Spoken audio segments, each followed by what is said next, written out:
Olá pessoal, eu sempre tive uma curiosidade enorme por esses regimes ditatoriais caricatos onde o ditador é posto para o povo como quase que um deus.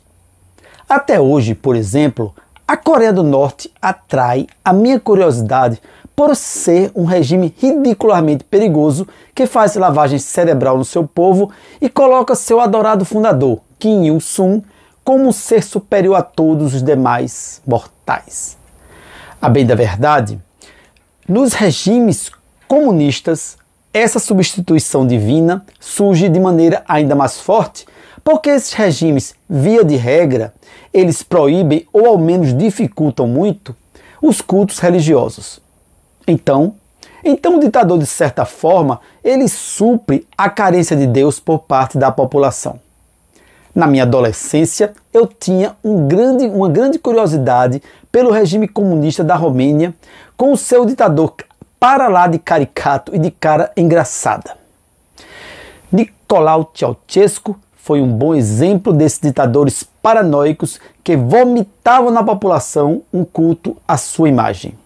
A imprensa estatal o fazia um verdadeiro deus e as suas fotos estavam em todos os lugares como uma espécie de grande pai da Romênia.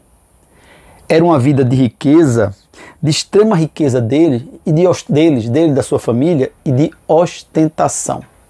Esses gastos desenfreados, aliados a decisões malucas, deixavam o povo cada vez mais empobrecido. Até que um dia, a casa caiu. Nicolae Ceausescu, vindo de uma família humilde, acabou sendo uma figura poderosa que mandava e desmandava na Romênia a partir dos anos 60. De um líder esclarecido e admirado no Ocidente pelas suas posições razoáveis e independentes em relação à União Soviética, Nicolae se transformou num ditador, num líder altamente sanguinário e maluco. Foi talvez o mais maluco da antiga Cortina de Ferro, uma das polícias secretas mais violentas do leste europeu. E olha, pessoal, que polícia secreta violenta nos regimes comunistas não era nem de longe raro. Seu regime, o regime de Nicolae, era totalmente totalitário e estava caracterizado pela opressão política. Ele deixou um legado sombrio na história da Romênia. Nesse vídeo, nós iremos mostrar a ascensão e queda de Ceausescu e de sua esposa Helena, que poderia ser rotulada como uma fraude ambulante, conforme veremos ainda nesse vídeo.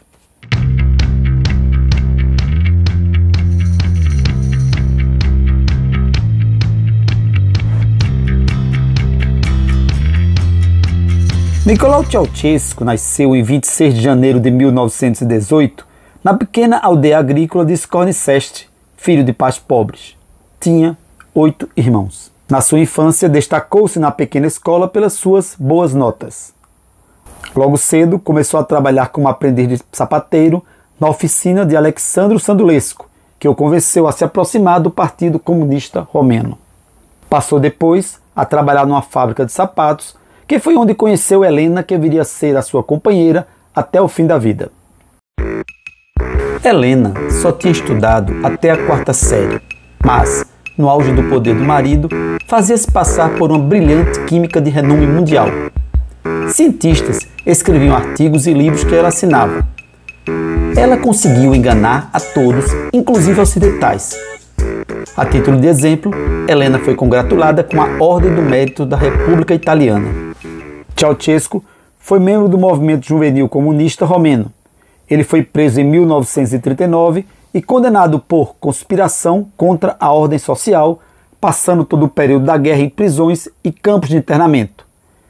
Foi nesse período em que esteve preso que ele dividiu a cela com Georgi Udej, que de cara simpatizou com o jovem comunista. Após a guerra, em 1947, os comunistas tomam o poder na Romênia, passando Georgi a liderar. Ceausescu, o seu protegido, foi eleito para o parlamento. Sua habilidade política chamou a atenção de líderes comunistas mais velhos e ele subiu rapidamente na hierarquia.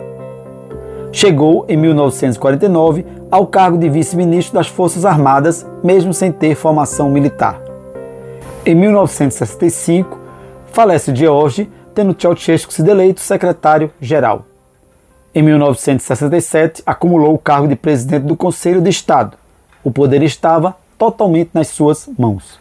Com a ascensão de Ceausescu ao poder, a Romênia testemunhou uma mudança significativa na política e na economia. Ele tentou ser um líder moderno, praticando uma política de independência em relação à Rússia. Ceausescu aliviou a censura à imprensa e, embora tenha permanecido como membro, fez a Romênia se distanciar do Pacto de Varsóvia. Esse distanciamento ficou claro quando se encontrou com o presidente dos Estados Unidos, Richard Nixon.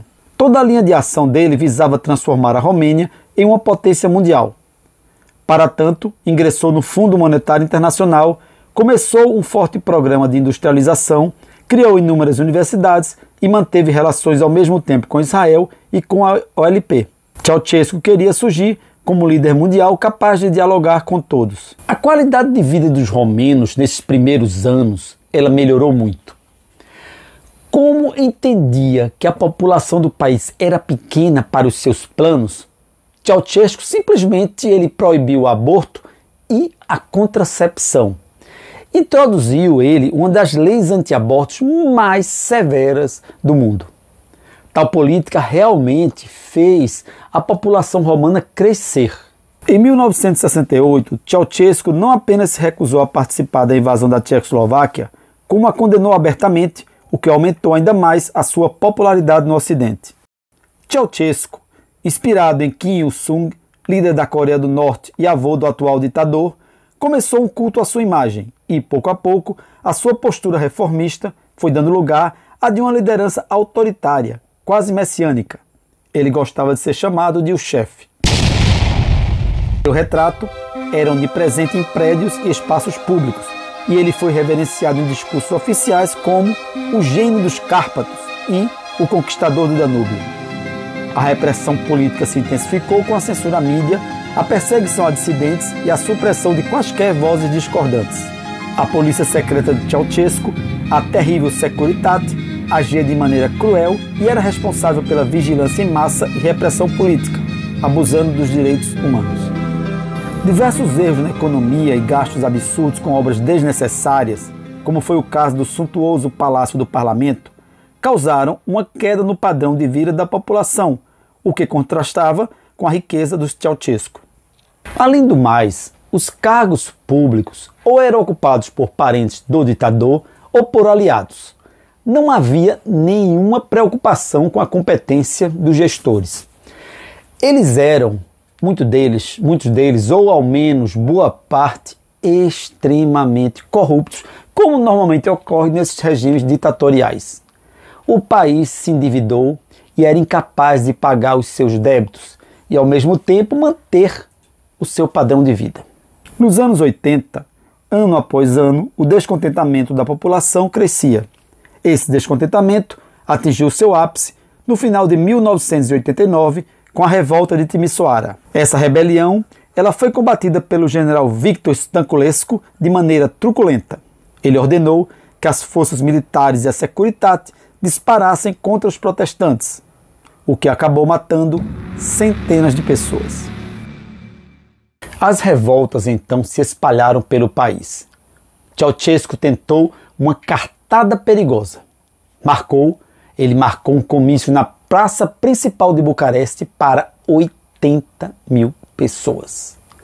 Boa parte dos presentes eles foram obrigados a ir e deveriam entoar frases de apoio ao regime. No início até que deu certo, mas pouco a pouco as vozes dissonantes começaram a surgir. O pior de tudo era que o evento estava sendo televisionado ao vivo para o país. O ditador estava visivelmente desconfortável e não conseguia mais falar nada. Ficava claro que a multidão não estava lá para ouvir o ditador. Em vez disso, estava para protestar contra ele. O comício rapidamente se tornou violento e Ceausescu foi forçado a fugir do local de helicóptero. Essa foi a última vez que ele seria visto em público.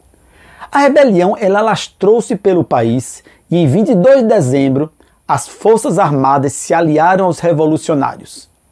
Enquanto fugiu no helicóptero, um ajudante de Ceausescu apontava a arma para a cabeça do piloto, que acabou no desespero inventando uma falha mecânica e aterrissando. Ceausescu ainda tentou fugir, mas foi capturado pelas forças armadas num bloqueio de estrada e levado para uma base militar em Targoviste. Ele foi junto com a sua esposa Helena. Em 25 de dezembro de 1989, Nicolau Ceausescu e Helena foram condenados à morte e acabaram sendo fuzilados imediatamente.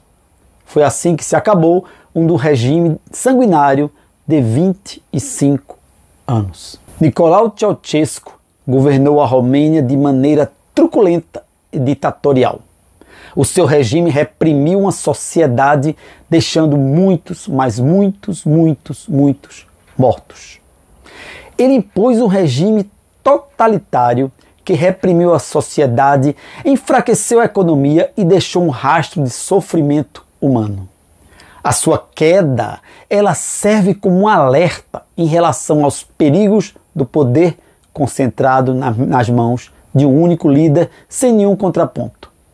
É isso aí, pessoal. Valeu!